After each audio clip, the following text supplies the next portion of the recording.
إن الله وملائكته يصلون على النبي يا أيها الذين آمنوا صلوا عليه وسلموا تسليما. Utsman ini adalah sahabat Nabi yang pemalu sekali. Pemalu sekali Bapak Ibu sekalian. Saking malunya, kata sebagian ahli sejarah Islam, dinukil athar dari tentang beliau saking malunya sampai nggak pernah lihat kemaluannya sendiri. Saking malunya sama Allah. Satu waktu Nabi SAW lagi duduk di sebuah kebun kurma. Salah satu tradisi Nabi SAW kalau musim dingin, beliau suka berendam kakinya dengan air panas. Kalau musim panas, beliau rendam dengan air dingin. Waktu itu kebetulan lagi musim panas, Nabi SAW duduk di sebuah kebun, ada genangan air, beliau rendam kakinya, sambil gulung gamis beliau sampai di atas lutut. Maka ada satu sahabat namanya Abu Musa al-Ash'ari, berkata, "Ya Rasulullah, saya mau jadi penjaga kebun anda ini, supaya nggak boleh sembarangan orang masuk." Kata Nabi SAW, "Jagalah, dijaga." Lewat Abu Bakar. Abu Bakar mengatakan, "Apakah Rasulullah di dalam, hai Abu Musa?" Kata Abu Musa, "Iya." "Baik, izinkan saya masuk." Kata dia, "Sebentar, saya tanya dulu Rasulullah SAW. Rasulullah izinkan, saya izinkan kamu masuk. Kalau tidak, nggak boleh." Maka Abu Musa pun masuk, mengatakan, "Ya Rasulullah, Abu Bakar minta izin." Kata Nabi SAW, "Izinkan dia masuk dan sampaikan kalau dia termasuk ahli surga. Jaminan." Maka masuklah Abu Bakar di kebun itu. Duduk di sebelah kanannya Nabi Muhammad SAW. Dia lihat Nabi gulung gamisnya sampai lutut, Abu Bakar juga ikut gulung sampai lutut, rendam juga kakinya di situ. Enggak lama kemudian Umar datang. "Abu Musa, apakah Rasulullah di dalam?" SAW. Kata dia, "Iya." "Baik, izinkan saya masuk." Kata Abu Musa, "Sebentar, saya tanya Nabi dulu. Kalau Nabi SAW izinkan, baru kau boleh masuk." Maka masuk Abu Musa mengatakan, "Ya Rasulullah, Umar datang minta izin." Kata Nabi SAW, "Izinkan dia masuk dan sampaikan dia termasuk ahli surga dan dia akan mati syahid." Jadi memang Umar bin Khattab kan waktu mau meninggal ditusuk oleh Abu Lu'lu', ya. Lagi sholat ditusuk sampai meninggal, gara-gara itu mati syahid. Maka Umar pun masuk, duduk di sebelah kiri Nabi SAW. Dia lihat Nabi sama Abu Bakar lagi gulung gamis sampai lutut, dia juga ikut. Umar ikut sambil berendam kaki di situ. Datanglah Utsman bin Affan. Tanya, ini secara kebetulan dengan hikmah Allah begitu terjadi. Jadi mereka biasa tiap hari cari di mana Rasulullah, mereka ngumpul gitu. "Hai Abu Musa, apakah Rasulullah di dalam?" Kata Abu Musa, "Iya." "Izinkan saya masuk sebentar, saya tanya Nabi dulu." Tanya, "Ya Rasulullah, Utsman bin Affan minta izin." Kata Nabi SAW, "Izinkan dia masuk dan dia akan diuji di akhir hidupnya serta dia akan mati syahid." Jadi di akhir hidupnya Utsman bin Affan banyak fitnah, ya. Dikatakan dia nepotisme lah, dia apalah, segala macam fitnah yang tidak benar, sampai akhirnya terbunuh, ya, di tangan kaum Khawarij, orang-orang yang membenci kekuasaan beliau. Akhirnya meninggal dunia, gitu kan. Kata Nabi SAW, "Izinkan dia masuk, sampaikan dia termasuk ahli surga, tapi diikuti dengan cobaan sebelum dia meninggal di akhir hidupnya dan dia akan mati syahid."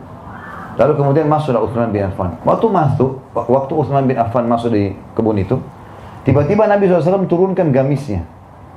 Lututnya ditutup. Abu Bakar sama Umar tanya, "Ya Rasulullah, tadi waktu kami masuk, anda nggak tutup lutut anda. Kenapa waktu Utsman masuk anda tutup?" Kata Nabi SAW, "Ala astahi min rajulin istaha minhul malaikah."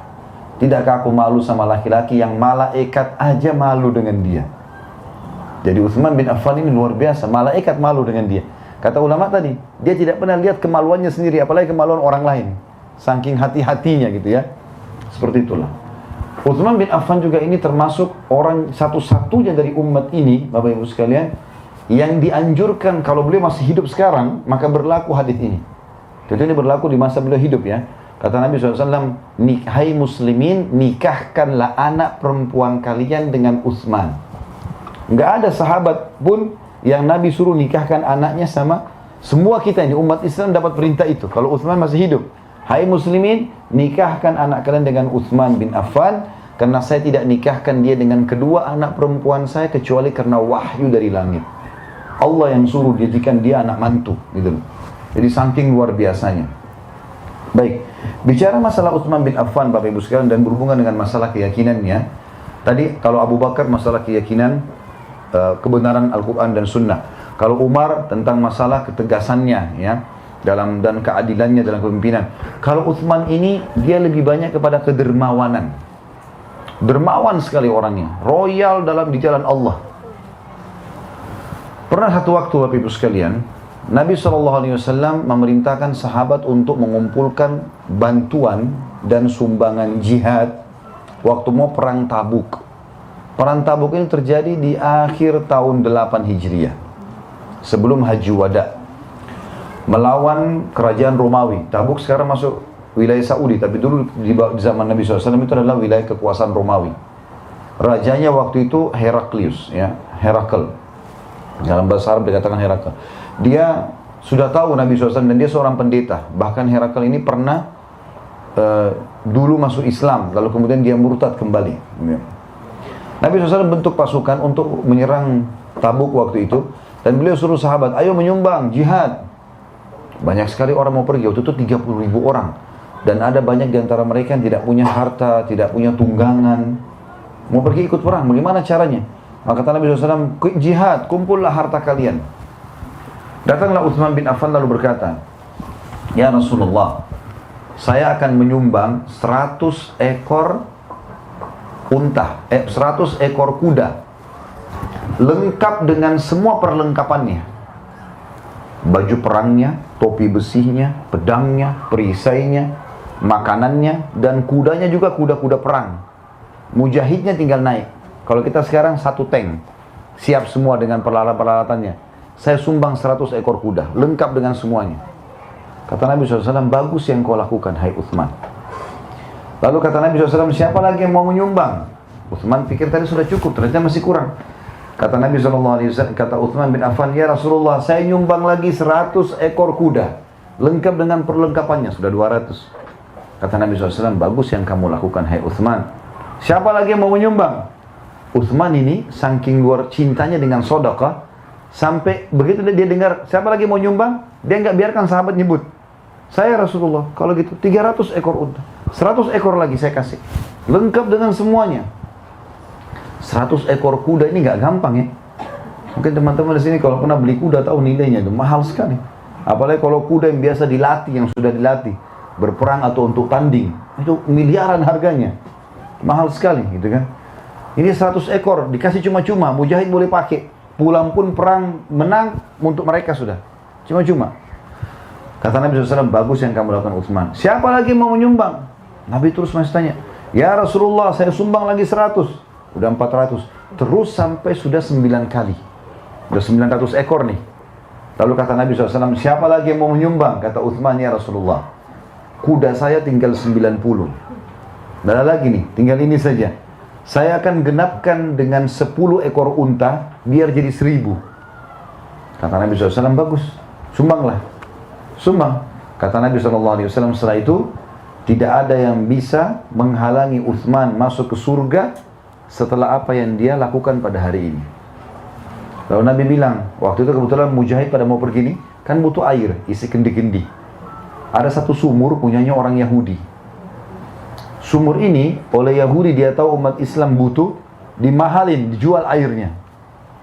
Maka kata Nabi SAW, siapa yang membeli sumur rumat namanya, dijamin baginya surga. Utsman nggak pakai nunggu, datang ke sana, datang sama Yahudi. Hai Yahudi, berapa kau mau jual? Orang Yahudi ini Bapak Ibu sekalian sebutin angka nggak masuk di akal. Sekarang pun tidak ada sumur semahal itu. Dia bilang 20.000 dinar emas. Kalau kita dalam rupiah 6 miliar, 5-6 miliar. Tidak ada sumur begini. Di yayasan kami gali sumur 10 juta, 12 juta sudah gali sumur. Sumur 6 miliar ini sumur apa gitu? Dia pikir Utsman tidak mau beli, sengaja gitu. Kata Utsman, saya beli, nggak pakai ditawar. Karena Rasulullah bilang, siapa yang beli sumur rumah, baginya surga. Dia beli surga ini. Datang, saya beli. Pulang, bawa 20.000 dinar emas, bayar. Saking gembiranya si Yahudi, sampai kebetulan sumur itu ada di kebun kurma kecil. Kata dia, hai Utsman, ambil semua sama kebun-kebunnya. Karena 20.000 dinar emas bisa beli 20 kebun kurma seperti itu. Ini. Kasih. Utsman bin Affan itu masih haus teman-teman, dan tidak ada sumber air kecuali dari sumur zaman itu. Maka Utsman tidak minum seteguk air pun, kecuali dia sudah mengatakan, hai muslimin, ini wakaf buat kalian, silakan minum. Dan saking ikhlasnya Utsman bin Affan, Bapak Ibu sekalian, sampai hari ini sumur itu masih ada. Ingat kata-kata saya, kalau Bapak Ibu lagi ke Madinah, umroh atau haji, minta mutawifnya, bilang, bisa nggak saya mau datangi sumurnya Utsman bin Affan? Masih ada sampai sekarang. Sumur itu subhanallah, tidak ada sumur berumur sampai 1400 tahun masih bersih airnya. Di muka bumi ini tidak ada. Itu satu-satunya. Karena ikhlasnya sampai Allah berkahi. Bukan cuma itu, ada kejadian unik di sini Bapak Ibu sekalian. Di hari ini, Utsman bin Affan punya rekening di salah satu bank syariah di Saudi. Utsman bin Affan, kira-kira di dalam kehidupannya Bapak Ibu, bisa nggak orang mati punya rekening? Apalagi Utsman hidup di tahun 30-an Hijriah, meninggalnya tahun 37 Hijriah. Sekarang 1438, 1401 tahun yang lalu ini ceritanya. Ya. Bagaimana ceritanya bisa punya rekening? Jadi rupanya waktu Utsman bin Affan beli sumur itu dan kebun kurma itu, kan dia wakafin buat umat Islam, silakan ambil buahnya, ambil airnya.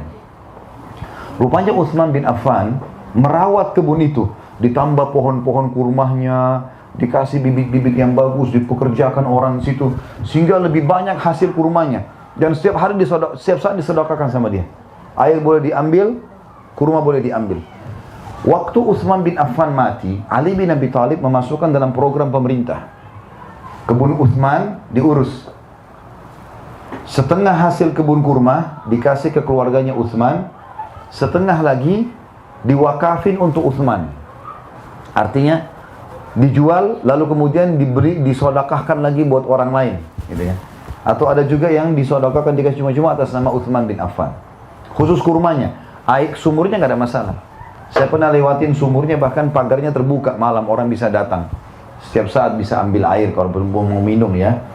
Yang jelas, Bapak Ibu sekalian, di zaman kerajaan Umayyah yang setelah Ali bin Abi Thalib mati tahun 40 Hijriah, berdiri kerajaan pertama dalam Islam tahun 40 sampai 132 Hijriah. Di zaman kerajaan ini juga Abbasiyah setelahnya yang berkuasa tahun 132 sampai 656, juga Utsmaniyah yang runtuh saya ceritakan kemarin tahun 1924 dari khilafah menjadi republika.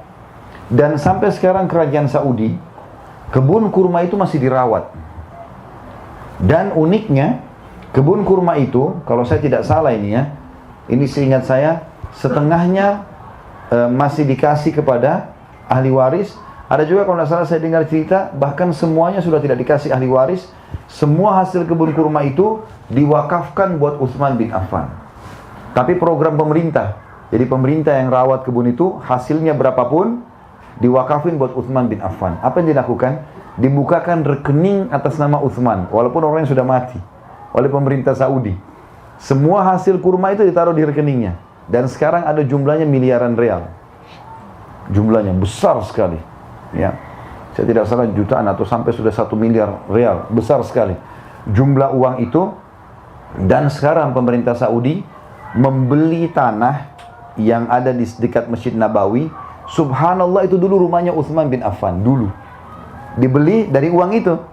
Lalu akan dibangunkan hotel bintang 5, juga diwakafkan buat Utsman bin Affan.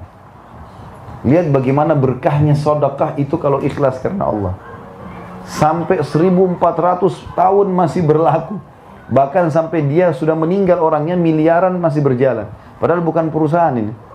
Hikmah Allah datang seperti itu. Dan kenapa Utsman mau melakukan itu Bapak Ibu sekalian? Beli sumur 6 miliar rupiah, ya, 20.000 dinar emas tanpa negosiasi.